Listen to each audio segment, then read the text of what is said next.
Yes, today is clock winding day, but we're going to deal with that later. First of all, I got to correct a couple of mistakes here that I made, and one of them was in yesterday's video where I said that this side here was a mirror image to the other side. Well, it's not. There's this little vent thing going on here, and that changed things drastically. You'll notice just to the right of it there's a little short railing.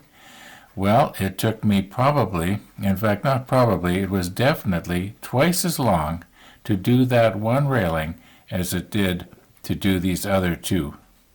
Yeah, it just gave me all kinds of problems. I would get it just about in place and it would fall off.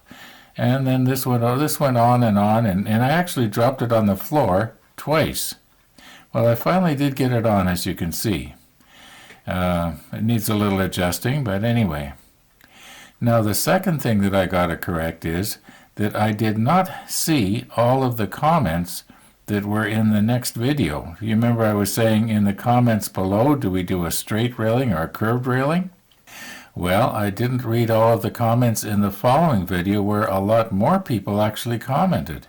And it turns out that more people thought that the railing should have been straight. Well, I'm sorry, it's curved. I guess I could break it off and straighten it out, but I'm just kidding. I'm not going to do that. It's just going to have to stay curved.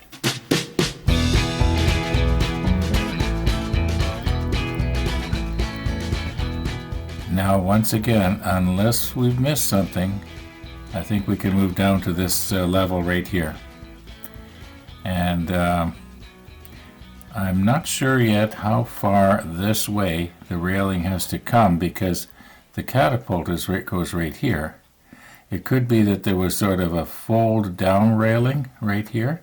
I would think that there would have been something in place except for when the aircraft were being launched.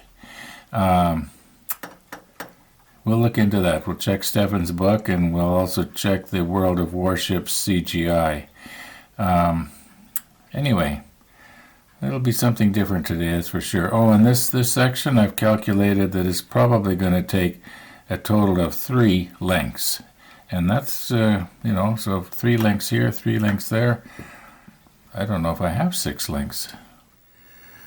We are at page 151, and this is the beginning of the aft section of the superstructure.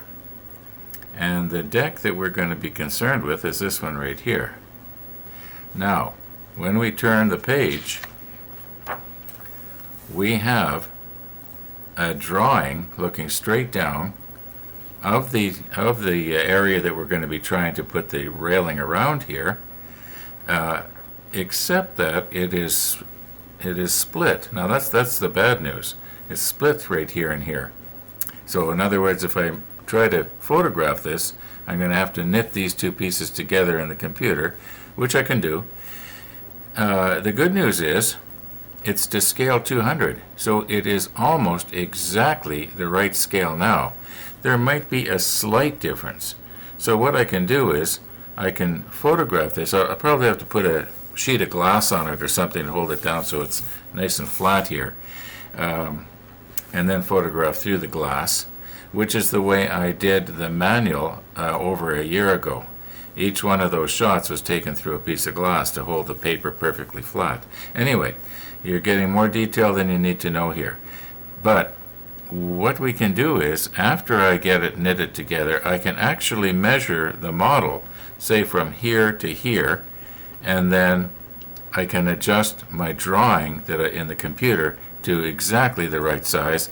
Then, all being well, we should be able to lay our or bend our fence. I keep calling it a fence. It's a railing. We should be able to bend our railing to the right shape, provided Trumpeter has made their model to the same shape as Stefan has done his drawing. Now, I would think they probably both got their information from, the actual drawings, but maybe not. Who knows? But we have found in the past, when we've done this sort of thing, that it's been pretty accurate. So let's just give it a whirl here. I'm going to photograph this, and it might be a bit of a shorter video today because Something like this, I can spend a lot of time in the computer and at the end of the day really have nothing to show you, except maybe a picture that lasts 10 seconds. I have changed my mind here. Instead of photographing the book, I'm going to scan it. Now I know the scan is not going to be as sharp as the photo would be, but it will be more accurate in proportion. Now here's an example. Look at Stefan's book here. In your mind it looks square, but if you actually compare it to the page, the top of the book, which is closest to you, is much wider than the bottom of the book, which is further away. But like I say, in your mind you square it up, so you don't really notice that.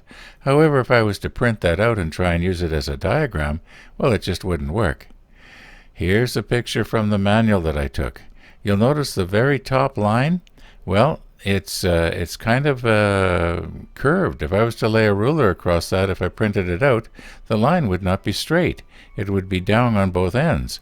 The page that you're looking at is square. Anyway, I think you understand what's going on here. And we're just going to, like I say, we're just going to do the best we can.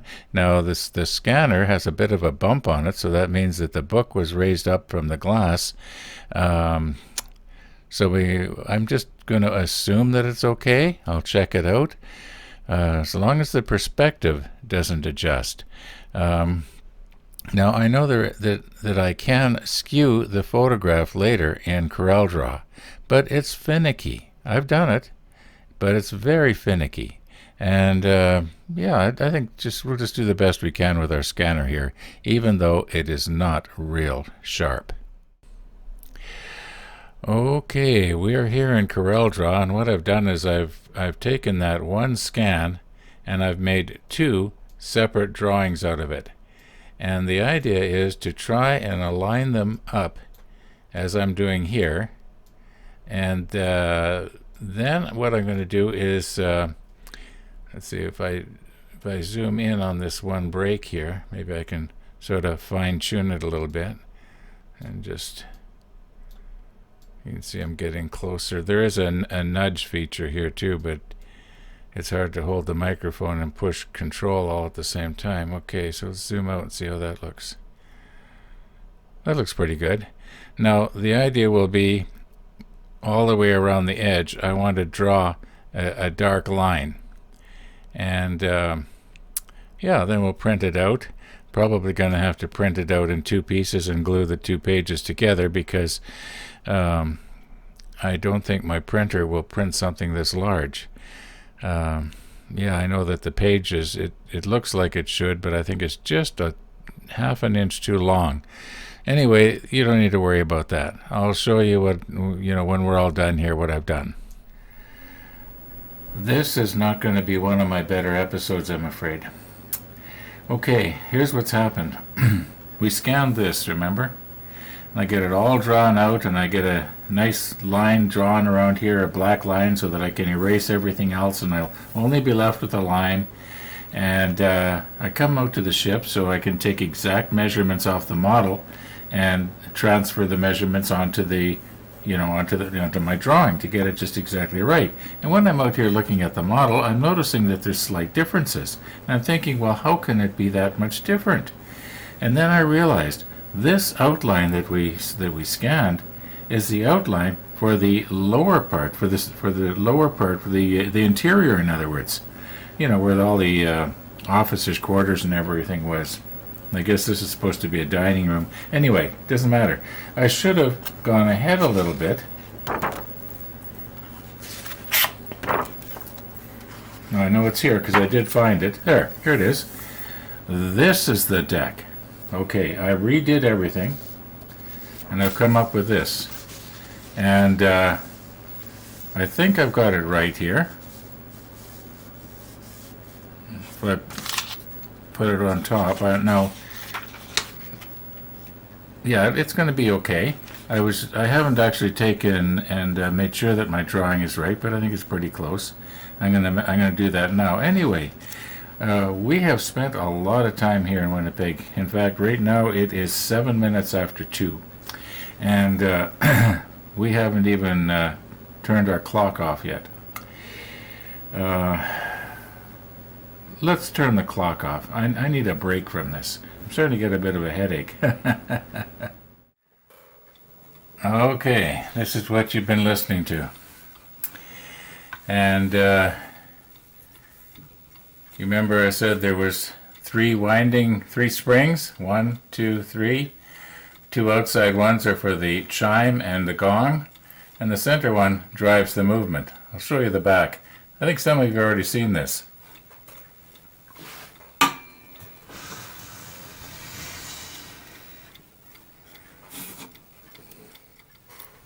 If I take that lever there, by the way, I made this clock, so if it looks a little bit on the crude side and that printout doesn't look too good, well, I printed that out on my printer and stuck it in there. If I move this up to off, okay, now we're not going to be bothered by it. I know some people did like it, but I was finding it distracting if it went off when I was trying to do a shoot. Anyway,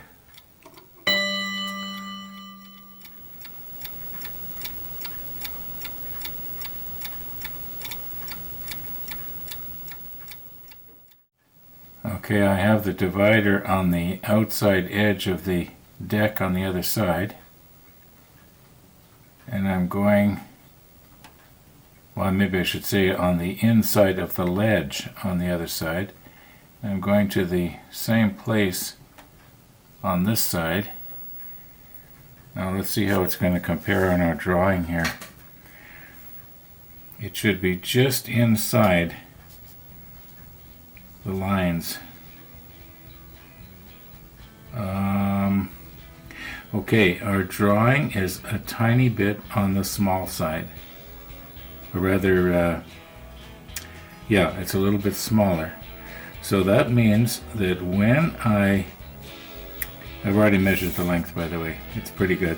So that means that when I put the railing on, I had planned on putting it just on the inside of this black line that's all the way around here. But I think that what I'll do now is I'll put it right on top of it, being as if this drawing is a little bit smaller than it should be. I'm just going to double check that and make sure I got it right. A minute ago I was saying about how I was getting a headache. Well, I really wasn't getting a headache. I just wanted to do something different. Whoops, I'm catching the little mast with my hand there. Okay, there we go. Yeah, that's the same. All right, so you know, as long as I know that, I can adjust accordingly. So came out pretty good. Anyway, I think that's it for today, folks. And tomorrow we'll actually bend a little railing and try and get it fastened down. But like I say, that's going to have to be in tomorrow's episode. So thanks for watching, and all being well, we'll see you tomorrow.